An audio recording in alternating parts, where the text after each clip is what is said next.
ുന്നത് ഒരു രാജീവ് TOR എന്നും പറഞ്ഞുകൊണ്ടുള്ളൊരു TOR കോൺഗ്രിഗേഷനിൽ പെട്ട ഒരു അച്ഛനാണ് കുർബാനയ്ക്ക് വരാറുള്ളത്. അപ്പോൾ അച്ഛൻ ഇന്നത്തെ കുർബാനയുടെ ഇടയിൽ പ്രസംഗത്തിൻ്റെ ഇടയിൽ അച്ഛൻ നർക്കോട്ടിക് ജിഹാദിനെ കുറിച്ച് പറഞ്ഞു. അത് പല മെത്രാൻ ബിഷപ്പ് ജോസഫ് കല്ലറങ്ങാട്ട് പറഞ്ഞ കാര്യങ്ങൾ സത്യമാണ് എന്ന് പറഞ്ഞുകൊണ്ട് ഒരു വർഗീയത വിതയ്ക്കുന്ന രീതിയിലുള്ള ഒരു പ്രസംഗമാണ് ഇന്ന് നടത്തിയത്. പ്രത്യേകിച്ച് അച്ഛൻ അതിനകത്ത് പറഞ്ഞു, നിങ്ങൾ മുസ്ലിം സമുദായത്തിൽപ്പെട്ട വ്യക്തികളുടെ കയ്യിൽ നിന്ന് സാധനങ്ങൾ വാങ്ങുവോ, പച്ചക്കറി അങ്ങനെയുള്ള സാധനങ്ങളൊക്കെ ഉണ്ടല്ലോ, അതൊന്നും വാങ്ങരുത്. പിന്നെ അവരുടെ ഓട്ടോറിക്ഷയിൽ കയറരുത്, അവരുടെ വണ്ടി വിളിക്കരുത്, അങ്ങനെയുള്ള കാര്യങ്ങൾ. പിന്നെ പറഞ്ഞു മുസ്ലിംസ് ഒത്തിരി പെറ്റുപെരുകയാണ്. അത് ശരിക്കും ഈ പൂച്ചയും മുയലും ഒക്കെ പെറ്റുപെരുകുന്നത് പോലെ ഇങ്ങനെ പെറ്റുപെരുകിക്കൊണ്ടിരിക്കുകയാണ്. അപ്പം അതുകൊണ്ട് നമ്മൾ അതിനെ തടയണം. ഇപ്പം ക്രിസ്ത്യൻ ആയിട്ടുള്ള പലർക്കും കുട്ടികൾ ഉണ്ടാവാതിരിക്കുന്നത് പോലും പല മരുന്നുകളും ഇവർ കൊടുക്കുന്നത് കൊണ്ടാണ് അവർക്ക് കുട്ടികൾ പോലും ഉണ്ടാകാതിരിക്കുന്നത് എന്നൊക്കെ പറഞ്ഞുകൊണ്ടുള്ളൊരു പ്രസംഗമായിരുന്നു അച്ഛൻ്റെ ഇന്നത്തെ പ്രസംഗം. അത് ഇന്ന് മാത്രമല്ല, ഇതിന് മുമ്പും ലവ് ജിഹാദ് എന്നുള്ള ആ ഒരു പ്രശ്നം പുറത്തു വന്നപ്പോഴത്തേനും അച്ഛൻ അന്നേരവും മുസ്ലിം സമുദായത്തിൽപ്പെട്ടവരെ അവഹേളിച്ചുകൊണ്ട് കുറെ സംസാരിച്ചു. അന്ന് ഞങ്ങൾ സാരമില്ല പോട്ടേന്ന് വെച്ചു. പിന്നീട് ഈശോ എന്ന സിനിമ അങ്ങനെ എന്തോ ഉണ്ടല്ലോ, അപ്പം അതിനെക്കുറിച്ചും ഇങ്ങനെ പറഞ്ഞു. അന്നേരവും അവഹേളിച്ചുകൊണ്ട് സംസാരിച്ചു. അപ്പം ഇന്ന് ഞങ്ങൾക്ക് അതിനെക്കുറിച്ച് പ്രതികരിക്കാതിരിക്കാൻ പറ്റിയില്ല. അതിന് കുർബാനയുടെ ഇടയ്ക്ക് തന്നെ ഈ പ്രസംഗത്തിൻ്റെ സമയത്ത് തന്നെ അച്ഛനിത് പറഞ്ഞപ്പം ഞങ്ങളത് പ്രതികരിച്ചു. ഇവിടെ സംസാരിക്കാൻ പറ്റില്ല, വർഗീയത വിളമ്പുന്ന ഒരു പ്രസംഗം ഈ ഇവിടുത്തെ മഠത്തിലെ ചാപ്പലിൽ തന്നെയാണ്, ഈ ചാപ്പലിൽ അത് നടത്താൻ പറ്റില്ല എന്നും പറഞ്ഞുകൊണ്ട് ഞങ്ങൾ പ്രതികരിച്ചു. ഞങ്ങൾ രണ്ടുപേര് ആ പ്രതിഷേധാർത്ഥം ഞങ്ങൾ ചാപ്പലിൽ നിന്ന് കുർബാന കൂടാതെ ഇറങ്ങിപ്പോവുകയും ചെയ്തു. കന്യാസ്ത്രീകൾ മാത്രമായിരുന്നു ഈ കുർബാനയിൽ പങ്കെടുത്തത്.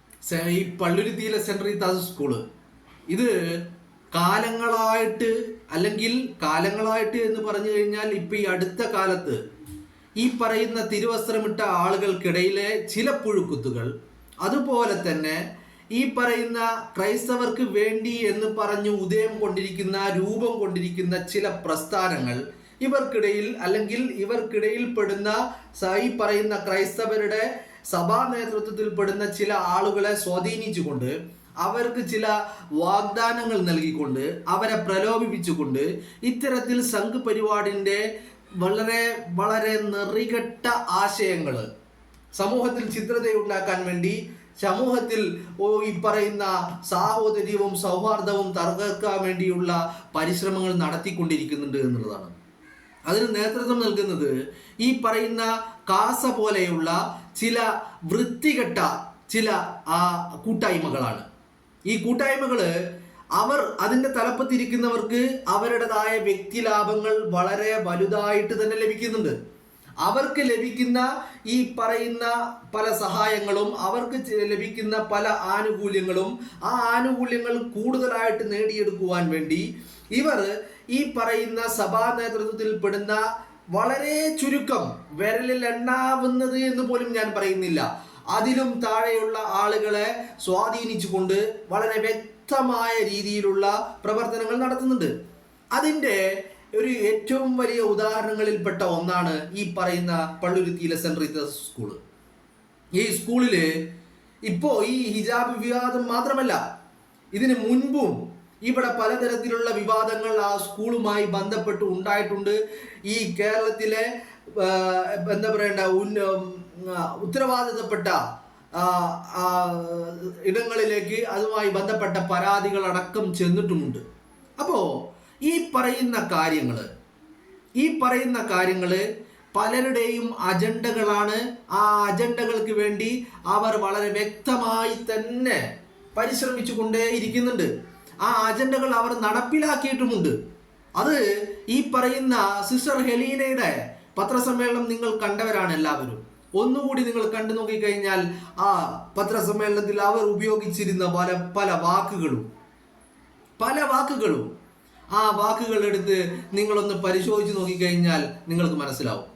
ഇവൻ ഇംഗ്ലീഷിൽ സംസാരിക്കുന്ന സമയത്ത് പോലും അതിനിടയിൽ കയറി വരുന്ന പല വാക്കുകളും അത് ഈ പറയുന്ന അജണ്ടകളുടെ ഭാഗമായിട്ടാണ് എന്നുള്ള കാര്യത്തിൽ ഒരു തർക്കവുമില്ല.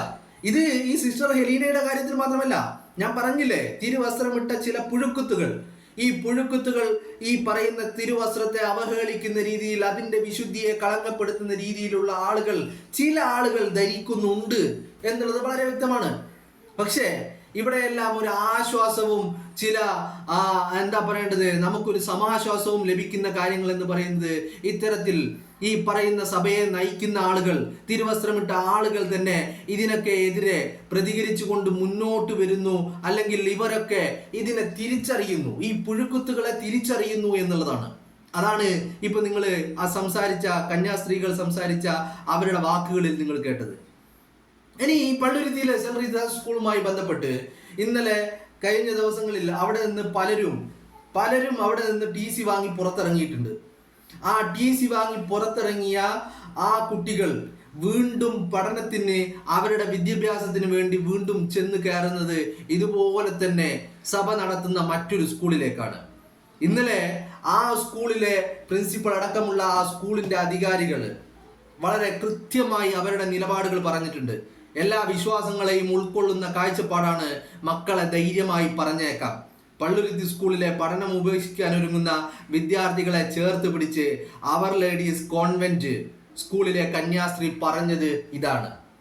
അവർ ലേഡി കോൺവെന്റ് സ്കൂളിലെ ഈ പറയുന്ന പ്രിൻസിപ്പൽ അടക്കമുള്ള അതിന്റെ ഉത്തരവാദിത്തപ്പെട്ട ആ കോൺവെന്റിലെ ഈ പറയുന്ന തിരുവസ്ത്രമിട്ട ആ തിരുവസ്ത്രത്തിന്റെ വിശുദ്ധിയെ കാത്തു സൂക്ഷിക്കുന്ന, ബൈബിളിന്റെ അധ്യാപനങ്ങളെയും ബൈബിളിനെയും യേശുക്രിസ്തുവിനെയും അതിന്റെ പവിത്രതയും യേശുക്രിസ്തുവിന്റെ അധ്യാപനങ്ങളെയും വളരെ കൃത്യമായി ജീവിതത്തിൽ പാലിക്കുന്ന ഈ തിരുവസ്ത്രമിട്ട കന്യാസ്ത്രീകൾ ഈ പറയുന്ന എല്ലാവരെയും ചേർത്ത് പിടിക്കാൻ, സാഹോദര്യം ഉണ്ടാക്കാൻ, സൗഹാർദ്ദം ഉണ്ടാക്കാൻ, അതിനപ്പുറം വിദ്യ നുകരുന്നിടത്ത് ഈ പറയുന്ന തലയിലെ തട്ടമൊന്നും ഒരു പ്രശ്നമേ അല്ലെന്ന് തലമറക്കുന്ന വിദ്യാർത്ഥികൾ പ്രശ്നമല്ല എന്ന് പറഞ്ഞുകൊണ്ട് തങ്ങളുടെ സ്കൂളിൽ പഠിക്കാൻ വരുന്ന വിദ്യാർത്ഥികളെ ചേർത്ത് പിടിക്കാൻ ഇതേ തിരുവസ്ത്രമിട്ട കന്യാസ്ത്രീകൾ തയ്യാറാവുന്നുണ്ടെങ്കിൽ സിസ്റ്റർ ഹെലീനയുടെ നിലപാട് എന്തിന്റെ അടിസ്ഥാനത്തിലാണെന്ന് കേരളത്തിന്റെ പൊതുസമൂഹത്തിന് മനസ്സിലാവും.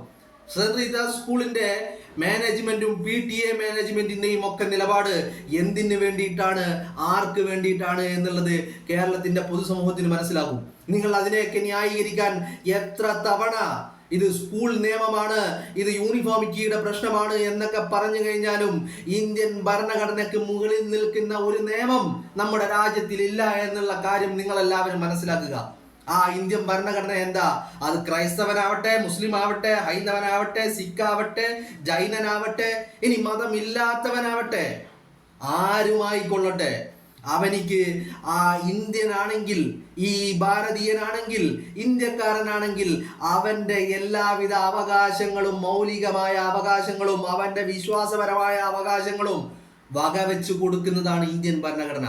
ആ ഭരണഘടനയ്ക്ക് മുകളിൽ നിൽക്കുന്ന ഒരു യൂണിഫോമിറ്റിയുമില്ല, ഒരു നിയമങ്ങളുമില്ല. അതല്ലേ നമ്മുടെ ഇന്ത്യൻ മിലിറ്ററി യൂണിഫോമിറ്റിയുടെ ഡിസിപ്ലിന്റെ കാര്യത്തിൽ ഇന്ത്യൻ മിലിറ്ററിയെ വെല്ലുന്ന മറ്റേത് ഇൻസ്റ്റിറ്റ്യൂഷനാ ഈ ലോകത്തുള്ളത്? അങ്ങനത്തെ ഇന്ത്യൻ മിലിറ്ററിയിൽ പോലും മതത്തിന്റെ ചിഹ്നങ്ങൾക്കും, മതത്തിന്റെ ആചാരങ്ങൾക്കും, മതത്തിന്റെ ടർബനുകൾക്കും പോലും കൺസിഡറേഷൻ നൽകുന്നുണ്ടെങ്കിൽ ഈ പറയുന്ന സെന്റ് റീതാസ് സ്കൂളൊക്കെ എന്താണ് പിന്നെ? ഇന്ത്യൻ മിലിറ്ററിയെക്കാളും വലിയ ഡിസിപ്ലിനാണോ ഇവരുടേത്? എന്നിട്ട് വീണ്ടും ന്യായീകരിച്ചു കൊണ്ടിരിക്കുകയാണ്. ഇവിടെ യൂണിഫോമിറ്റിയോ ഈ പറയുന്ന സ്കൂൾ നിയമമൊന്നുമല്ല കാര്യം എന്ന് പറയുന്നത് ഈ പറയുന്ന തിരുവസ്ത്രമിട്ട സിസ്റ്റർ ഹെലീനയുടെ വിശുദ്ധിയില്ലാത്ത സാത്താന്റെ മനസ്സാണ് പ്രശ്നം. അതുകൊണ്ടല്ലേ അവർ പറഞ്ഞത് ആ തലയിൽ തട്ടമിട്ട മക്കളെ കാണുമ്പോൾ ബാക്കിയുള്ള കുട്ടികൾക്ക് ഭയം തോന്നുന്നു എന്ന് പറഞ്ഞാൽ ആ ബാക്കിയുള്ള കുട്ടികൾ ഇത്രയും ദിവസം ഒരുമിച്ചിരുന്ന് പഠിച്ച് ഒരുമിച്ച് ഒരേ ക്ലാസ്സിൽ ഒരേ ബെഞ്ചുകളിൽ ഇരുന്ന കുട്ടികൾക്ക് ഇല്ലാത്ത ഭയം അവരുടെ മനസ്സിലേക്ക് കുത്തി നിറക്കുകയാണ് ഈ വിഷജന്തു ചെയ്തത്. അവിടുത്തെ PTA മാനേജ്മെന്റ് ചെയ്തത്, അവിടുത്തെ ഈ സിസ്റ്റർ ഹെലീന പ്രിൻസിപ്പൽ ചെയ്തത്. തിരുവസ്ത്രമിട്ടുകൊണ്ട് സാത്താന്റെ മനസ്സുമായി നടക്കുന്ന സിസ്റ്റർ. പക്ഷേ ഈ പറയുന്ന അവർ ലേഡി കോൺവെന്റിലെ കന്യാസ്ത്രീകളോ അവരും ധരിച്ചിരിക്കുന്നത് ഇതേ തിരുവസ്ത്രമാണ്. പക്ഷേ അവരുടെ മനസ്സ് സാത്താൻ്റെതല്ല. സാത്താൻ അവരുടെ മനസ്സിൽ നിന്ന് ഇറക്കി വിട്ടിരിക്കുന്ന ഒരു പറ്റം വിശുദ്ധരായിട്ടുള്ള സ്ത്രീകൾ. ആ സ്ത്രീകൾ ദൈവത്തിൻ്റെ മണവാട്ടികൾ. അവരുടെ പേരിന്, അവരുടെ ആദർശത്തിന്, അവരുടെ ഡ്രസ്സിന്, അവർ ഉപയോഗിക്കുന്ന തിരുവസ്ത്രത്തിന് ഒക്കെ യോജിക്കുന്ന നിലപാടുകൾ എടുക്കുന്നു. അവിടെയും ഉണ്ടല്ലോ ഈ പറയുന്ന യൂണിഫോം, അവിടെയും ഉണ്ടല്ലോ സ്കൂള്, അവിടെയും ഉണ്ടല്ലോ കുട്ടികള്. അവർക്കാർക്കും ഇല്ലാത്ത പ്രശ്നങ്ങൾ, പുതിയ പുതിയ പ്രശ്നങ്ങൾ ഈ സിസ്റ്റർ ഹെലീനയും ഈ പറയുന്ന PTA പ്രസിഡന്റുമാരും ചേർന്ന്, PTA മാനേജ്മെന്റും ചേർന്ന് വിദ്യാർത്ഥികളുടെ മനസ്സിലേക്ക് കുത്തി നിറക്കുകയാണ്. ആ മക്കള് ഞങ്ങൾക്കത് ഭയമില്ല എന്ന് പറയുമ്പോൾ നിങ്ങൾക്ക് ഭയം ഉണ്ടാവണമെന്ന് പറഞ്ഞ് അവരെ ഭയപ്പെടുത്തുകയാണ്. മനസ്സിലായില്ലേ? ഞങ്ങൾക്ക് ഭയമില്ല എന്ന് ബാക്കിയുള്ള വിദ്യാർത്ഥികൾ പറയുമ്പോൾ അല്ല, നിങ്ങൾക്ക് ഭയം ഉണ്ടാവണം, നിങ്ങൾ ഭയപ്പെടണം എന്ന് പറഞ്ഞുകൊണ്ട് അവരുടെ മനസ്സിലേക്ക് ഈ ഭയത്തെ നിറച്ചു കൊടുക്കുകയാണ്, കുത്തി നിറക്കുകയാണ്. അതാണ് ഈ പറയുന്ന തിരുവസ്ത്രമിട്ട സാത്താന്റെ മനസ്സുമായി നടക്കുന്ന ഈ സിസ്റ്റർ ഹെലീന ചെയ്തത്. എന്നിട്ട് ഈ ചില നേരം വെളുക്കാത്ത, കോമൺ സെൻസ് ഇല്ലാത്ത ചില വെറ്റകൾ വീണ്ടും ഇതിനെ ന്യായീകരിച്ചു കൊണ്ട് നടക്കുക. എന്താ ന്യായീകരണത്തിന് പറയുന്നത്? സ്കൂളാവുമ്പോൾ ചില സ്കൂളുകൾക്ക് അതിൻ്റെ നിയമങ്ങൾ ഉണ്ടാവും. ഞാൻ പറഞ്ഞില്ലേ, ഒരു സ്കൂളിൻ്റെ നിയമവും ഇന്ത്യൻ ഭരണഘടനയ്ക്ക് മഹാനായ ഡോക്ടർ BR അംബേദ്കർ എഴുതി വെച്ച ഇന്ത്യൻ ഭരണഘടനയ്ക്ക് മുകളിൽ നിൽക്കുന്ന ഒരു നിയമം ഈ ഇന്ത്യ രാജ്യത്തില്ലടോ. ആദ്യം അത് നിങ്ങൾ മനസ്സിലാക്കുക. ഈ ഇന്ത്യ രാജ്യത്തെ പരമപ്രധാനമായ നിയമം എന്ന് പറയുന്നത് ഈ പറയുന്ന ഭരണഘടനയാണ്. ആ ഭരണഘടന എഴുതി വെച്ച അംബേദ്കർ വളരെ കൃത്യമായി എഴുതി വെച്ചിട്ടുണ്ട്. അതിലും വലുത്, അതിനെ കവച്ചു വെക്കുന്ന, അതിന് മുകളിൽ നിൽക്കുന്ന ഒരു നിയമം ഈ രാജ്യത്തില്ല. പിന്നെ ഈ പറയുന്ന സിസ്റ്റർ ഹെലീന, ഈ ഹെലീനയുടെ നാൾ വഴികൾ, ജീവിത വഴികൾ, കഴിഞ്ഞ ദിവസം ഹെലീനയുടെ തന്നെ സഹപാഠിയായിട്ടുള്ള ഒരു വ്യക്തി വളരെ വൈറലായ ഒരു പോസ്റ്റ് പങ്കുവച്ചിട്ടുണ്ടായി. നമ്മൾ ഇന്നലെ അതിനെക്കുറിച്ച് സംസാരിച്ചിരുന്നു. ഈ സഹപാഠി വളരെ കൃത്യമായി വിവരിക്കുന്നുണ്ട്. 1000-ലേറെ കുട്ടികൾ പഠിക്കുന്ന ഒരു സ്കൂളിൽ തിരുവസ്ത്രം ഇട്ടിട്ട് എല്ലാവിധ കൺസിഡറേഷനോടുകൂടി എല്ലാവിധ ആനുകൂല്യങ്ങളും നേടിക്കൊണ്ട് ഈ 1000-ൽ വളരെ വേർപെട്ടുകൊണ്ട്, വളരെ ഒറ്റ ഒരു കുട്ടിയായിക്കൊണ്ട്, വേറിട്ട് നിൽക്കുന്ന, വ്യത്യസ്തരായി നിൽക്കുന്ന ഒരൊറ്റ കുട്ടിയായിക്കൊണ്ട് ഈ ഹെലീന തൻ്റെ വിദ്യാഭ്യാസം പൂർത്തിയാക്കിയത്. അന്ന് ഈ ഹെലീനക്ക് കിട്ടിയ കൺസിഡറേഷൻ, ഈ പറയുന്ന ആനുകൂല്യം ഇന്ന് ഈ പറയുന്ന കുട്ടിക്ക് വേണ്ടെന്ന് ഈ ഹെലീനക്ക് എങ്ങനെ നിലപാടെടുക്കാൻ കഴിയുന്നു എന്നുള്ളതാണ്.